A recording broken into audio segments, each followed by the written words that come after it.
Have you heard the old saying, you must love yourself before you can love anyone else? People often share that as the ultimate friendship and relationship advice, but they don't provide any guidance on how to love yourself. It just leaves us feeling either defensive, like it was only our fault that our relationships and friendships failed, or it leaves us with more questions and answers. How do I love myself? What are the steps? Where do I get started? That's why I want to invite you to a 3-day virtual conference, Love Yourself First: How to Develop Supportive Friendships and Meaningful Relationships. For 3 days from February 10th to the 12th, join me and 5 other amazing coaches, experts, and professionals for this empowerment event. At this virtual conference, you'll learn the secrets to loving yourself so that you can create lasting connections that will enrich your life. Tickets are on sale now. If you use my promo code PATTERNSSPECIAL, you'll receive exclusive access to hidden special tickets. And these tickets are only available with my promo code. So get your tickets sooner rather than later. Also, because we know you'll want to share this love with a friend, if you buy 2 tickets in a single transaction, you'll receive a 50% discount on the second ticket. That's right, you'll receive half off the second ticket. So if your friendships and relationships are missing the joy, affection, and genuine conversation that you deeply desire, then you need to get your tickets for this 3-day Love Yourself First conference. Reserve your space by going to alwaysloveyourselffirst.eventbrite.com. And don't forget to use the promo code PATTERNSSPECIAL. Once again, get your tickets at alwaysloveyourselffirst.eventbrite.com. and use promo code PATTERNSSPECIAL to get your special promo tickets. I'll see you there. Hey, what's going on? My name's Coach Lee Hopkins. My pronouns are he, him, his, and you're listening to the Patterns of Possibility podcast. This is a podcast dedicated to helping you replace harmful patterns with new possibilities. In each episode, we'll explore topics that inspire you to be yourself, live your truth, and make lasting friendships. In this episode, we're going to talk about complaining. I don't want to. We're going to talk about that. I know I did a little bit of whiny thing there, but it kind of sounded the same to me. So we're going to talk about complaining, what it means to complain, how does it impact you in your relationships, and what you can do with your friends or people around you who are constantly complaining. Are you ready? Let's go.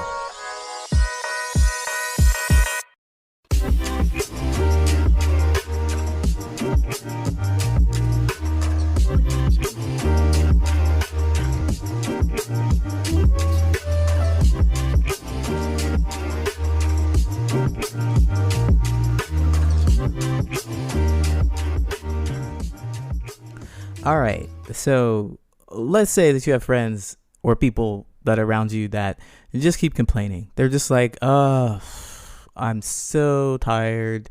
I've had such a long day.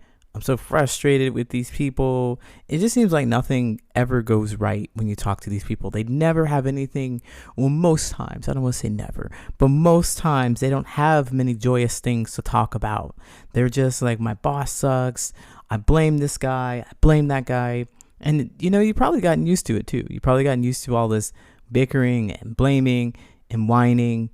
But there comes a point where you just get really, really, really frustrated and you're tired of that. Like, you can't be like, oh, that's so bad. I'm so sorry for you. Oh, it's a shame that it happened to you again. Man, your boss is such a jerk, or all that, because it's constant and it feels really draining. I mean, I've had friendships like that. I've been the friend like that. No shade to anybody out there who is doing that.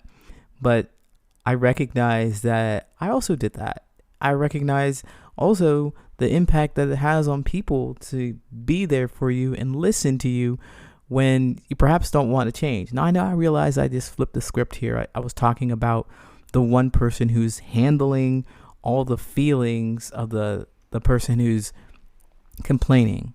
And now I flipped the script to the person who is the person who's complaining, being on their side. And I have a tendency to do that because I certainly see it both ways. Like every instance or everything I talk about here, every friendship idea that I talk about, I was on both sides of it. I was the person who complained, and I was also the person who's trying to be there for other people. So I know how it feels, and that's why I think I can give you some really great insight on this. So I really just wanted to tell you, honestly, for real, I'm going to talk to the people first. The first people I want to talk to here are the ones who are around the people who are complaining. They're not the complainer. They're just receiving the complaints often. I'm going to talk to you about what you can do to handle that situation. What can you do to protect your own mental health, and what can you do to protect your friendships? So I can imagine you being in this scenario as a person who is constantly listening to the complaints. You're constantly listening to somebody being upset. They're not bringing any joy or excitement into your conversation. They're always just dumping something heavy on you. It's so, right? And you want to keep them as a friend. So you try hinting at their negativity. You try to tell them, well, what if you did this? Or what if you did that? Try to problem solve for them. Try to give them solutions so that they're no longer stuck in this sense of hopelessness, because you definitely see a way out. And kudos to you as being a good friend who's trying to help your friend, right? They are suffering and you can bear it no longer, and you want to provide a solution for them. Of course you would want to do that. Good on you for trying, right? But they're just not hearing you, all right? They're just not hearing you.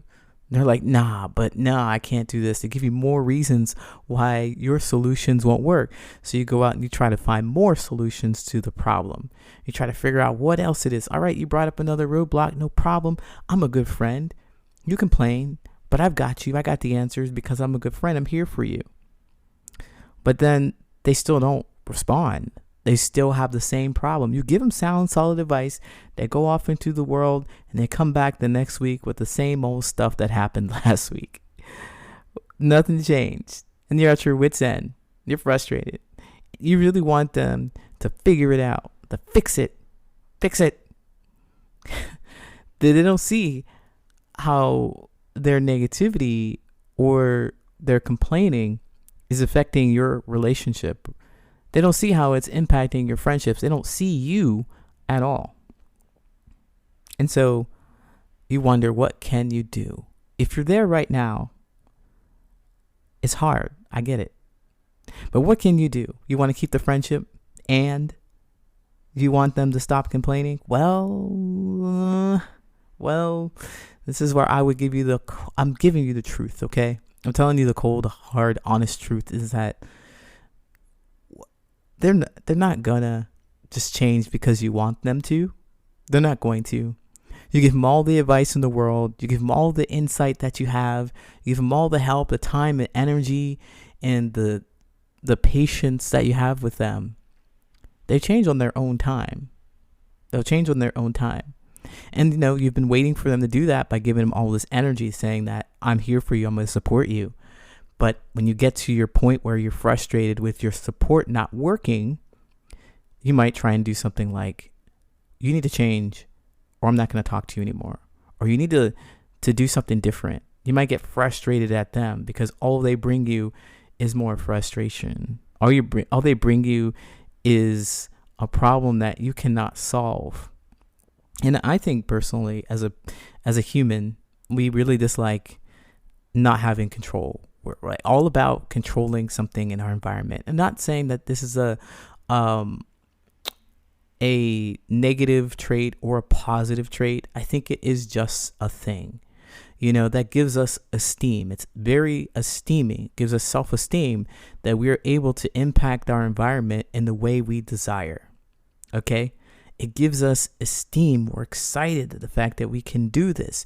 You make a dish, you cook something, you try something brand new, and it turns out the way you wanted it. You can step back and say, I did that. And that makes it very exciting. And part of the frustration that happens when people come to you and they complain about things, constantly complaining and complaining, is that if you're a problem solver, if you're a friend who wants to help support them, you give out advice and information. You go to the depths of your mind. You go out there and you think and you ponder and you think, what can I do? How can I help? And you bring back all these tools, but still you weren't able to affect the environment in the way that you wanted. You still were not able to impact the situation the way that you wanted, because lo and behold, your friend is still sad and they're still complaining. That sucks for you. And that's part of the frustration that builds up with you. That's where it comes from. It's like you have this feeling that I want to do good. I want to impact the way I want to. I want to have this positive impact, but no effect. And you steady just keep going at it. No effect, no effect. It wears you down. So if you're the person on the side of the fence who is listening to the complaints, but you are helpless on the other side, it hurts. It doesn't feel good. It doesn't feel good. And you just want to be like, hey, I want to help you. Do the things so that this will be over. And so that I will have fixed the problem. And then we can move on and be the kind of friends that I want us to be. We can do that. You just need to listen to what I say and do the things that I tell you to do, and your life will be square, and you can stop complaining, and then we could have the friendship I envision. And then you get mad at your friend. You're mad at your friend because they're not doing the thing that you want them to do, and it impacts your relationship, your friendship. You're not able to have the kind of lasting close friendship that you want because they're driving you crazy with the fact that they're actually constantly reminding you that you don't have any control in this space with this friend. You don't get to control them and change their behavior and make them do what you want them to do, even though it may be in their best interest. So, with all that said, if you're the person who is constantly listening to complaints, this is what you can do for your own health, your own mental health and stability. Recognize that you can't keep this up, all right? You can't continue to listen to somebody complain, be frustrated at their complaints, and then not direct that frustration somewhere. That frustration that builds up within you is eventually going to be turned towards your friend because it started because of them. They're complaining and they're not behaving the way you want them to, and you're frustrated and you want to fix that, so you're resentful of them. And we get into this idea, like I did, we get into this friendship in which we're angry at them, but we're happy to see them. And that's just a intense, tangled experience or feeling to have, right? You're happy not to be alone, but man, you don't like the person you're with. Ooh, that's like old married couple kind of thing. Is where I've no other choice but to be with you, and we've been together so long that I'm afraid I can't change anything. That doesn't have to be you. That doesn't have to be you. I want you to recognize your real feelings about the friendship. Recognize how you really feel when you're around people who constantly complain, and what you are going to do about it, because you are the only person that you can control in this situation. You can tell them things till they're blue in the face. You can do it for years upon years, but they may not make that change. You know, you may not have considered this, but the thing that may need to happen is that you leave so that they recognize the real impact that they've had on you. As you may have said to them once or twice, man, you complain so much. Like, just stop complaining so much. And then they just can't help it. They do it anyway. And it frustrates you. It's like, don't complain anymore, man. If you complain, I'm not going to hang out with you. If you stick to that, if you actually don't show up, I mean, if you stick to it, they're complaining and you decide you're not going to hang out with them anymore, then they might recognize that their impact on you was really important. Because if you just complain, if you just listen to them and you tell them, you get on my nerves, and you hang out with them anyway, and you resent them, and you fight with them, that's just a part of the pattern of a relationship. That's just a part of the pattern of your friendship. You'll just be resenting each other. That is no good. That's not good. Of course, that's not joyful. That's not fulfilling. When we think of our friendships, when I think of my friendships, I think about people that I really want to see. I really want to hang out with these people because there's something important and special about the way they show up to me. I trust what they tell me.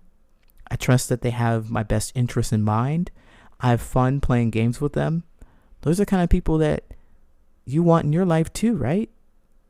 Not someone you dread being around because the subject matter is just ugh, and you have nothing else to do or nowhere else to be. I want you to be intentional about creating the kind of friendships you want. So when it comes to dealing with people who are constantly complaining, your best option is to recognize your own feelings, how you really feel with them. And if it's not joyful, recognize that you can't change them and go on your own way and find people to really connect to.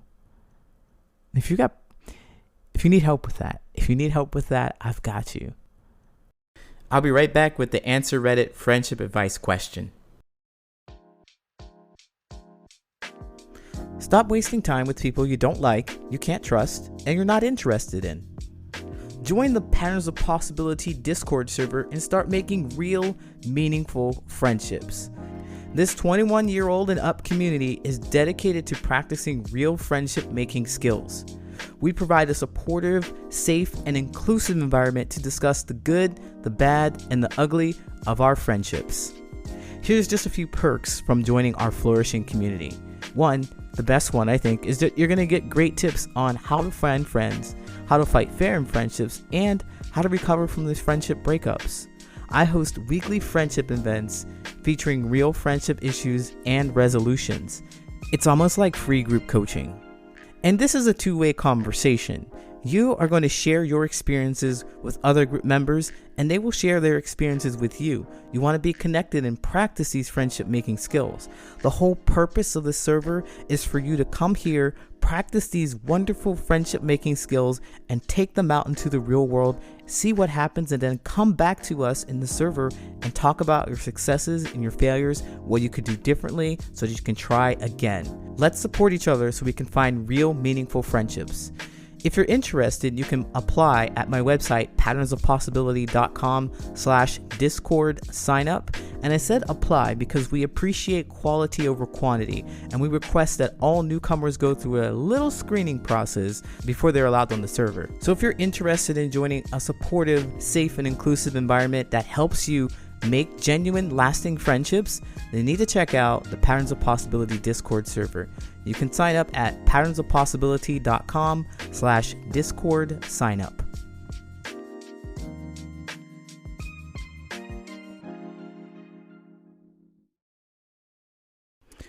Friend, in quotes, complains about having no friend. Basically, this person I speak to at school and sometimes on social media is complaining about having no friends. I think we're friends, but apparently not. I want to confront them, but I don't know how. Keep in mind, they have anxiety, so it makes it harder. We used to be a lot closer, but we've grown apart naturally. But they seem to keep trying to hold on, and it's making things worse. Anyone have any advice on what to say or do? Bro. This question. This reminds me of something that happened to me where this person, I've done this too. You know, I've been on, like I said, I've been on both sides of it, of everything that I'm telling you. But there was a person that rather recently, they just kind of talked about how they disliked something so much that I really enjoyed. And I thought that they knew that I really enjoyed this thing. But because they've known me for several months, but they just continued to talk about how much they disliked it. And I was really frustrated with that. I was really frustrated. Like, And they were like, Lee, I'm so glad. I'm so glad that this thing that you like, we're not doing this thing. And I'm like, why are you telling me? What? That kind of frustration was like, it's obvious that I'm going to feel differently about it. You're talking to me like as if my feelings don't exist about what's happening here. And being on the other side of it, being the person who was completely oblivious to it. I was dating somebody, this was back in my early 20s, mid-20s probably, mid-20s. And I took them to a restaurant, and we were eating at the restaurant, and they had like fish in the fish tank, were like actually floating around. And they're vegetarian. And so that's not the bad part, okay? They're like very used to having meat around and stuff like that. They didn't have a problem with me being a meat eater, but they had said, they really care for animals. And I had explained to them how they capture fish out of the tank and they cook them for you. And I was like, be surprised by that. Be thrilled by the fact that they do that. Like, her feelings about the situation did not matter at all. I was completely oblivious. And so facepalm, yes. So again, on both sides, I'm seeing both sides here. But the important piece about here is the poster. So if you ever have any curiosity about whose side do I take, or I talk to the person who's giving me the information, not about the other person. My job is not to mind read and try and figure out what the other person is thinking so that I can say, well, your friend probably thinks this. No, we're always focusing on how you feel, the poster, about the situation. And so you have a friend that complains directly to your face that they have no friends. Wow, that hurts. Ouch, that hurts. It's being completely ignored, and they're completely oblivious to what they're doing and how they're showing up to you. That hurts. For sure. I know. So, what do we do in this situation? Any advice on what to do?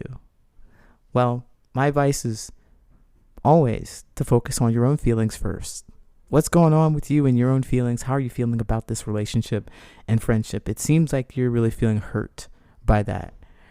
I hear you say, I read here that you want to keep in mind that they have anxiety. I don't care. I'm sorry, I don't care. It's not your concern. If you focus on how they are feeling instead of how you are feeling, they will never get the right information. You'll never share with them because you're afraid of how they're going to respond to it, and you'll be stuck in this situation in which you're not telling them how you really feel because you're afraid of their reaction, but you're resenting them and you're causing more chaos in your friendship.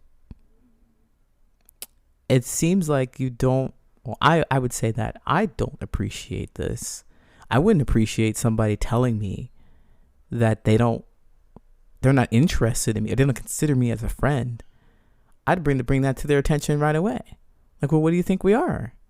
What's going on here?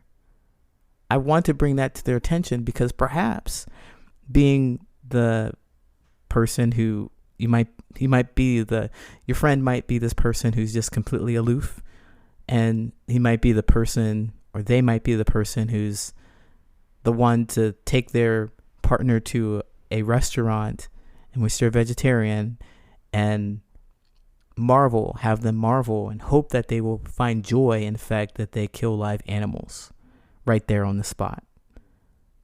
That was horrifying for my partner at the time, I'm sure. But I wouldn't have known that unless she told me. She didn't really tell me. She just gave me a look. That didn't press anything on me. Like, she may have known in the back of her head, like, what is wrong with this guy? But she didn't tell me. That's the thing. And I had to look back on the experience only after having my own experience with it. After having my own experience in which I completely disregarded somebody else's feelings. I wasn't even in tune with it. It's your responsibility to bring your feelings to your friend's attention. Don't consider their anxiety. Trust them to tell you how they feel. Don't make it up in your head. Talk to them and have them speak their truth. Redditor, thank you so much for asking your question. I know that you didn't ask me to answer it per se, but I did, and I hope that it helps you. Best of luck to you. Take care. Do you feel like you've outgrown your friends and want to find new ones? Do you want to talk about why your friends suddenly stopped trying to hang out with you? Are you facing a friendship breakup and you feel alone and you need some support? Well, I can help. My name's Coach Lee. I'm a friendship coach, and I help people make lasting friendships. I'm currently running a New Year, New You special. If you want to make a change in your friendships but you don't know where to start, I've got you. This special is 60% off my regular 60-minute coaching sessions. That's more than half off of the regular coaching sessions. For 60 minutes, I ask that you bring an open mind and honesty to our conversation, and I will provide you with a safe space where you can share your feelings. You will be heard and validated. However, I want to let you know that this is not a venting session. I wouldn't be doing my job as a coach if I didn't provide you with the insight and empowerment that you were paying me for. This call is for you if you've suddenly had a shift in your friendships and need help figuring out why. This call is for you if you feel uncomfortable talking to your friends right now about something that's happened in your friendship. This call is for you if you want to stop feeling like you're less than and build supportive, meaningful friendships. Go to patternsofpossibility.com to find that New Year, New You special and book your call today. Better hurry because the offer ends on January 31st.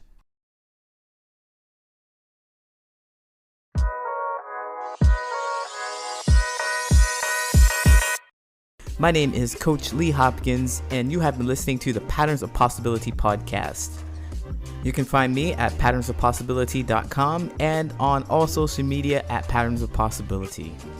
And as always, I want to encourage you to be yourself, live your truth, and there you'll make lasting friendships.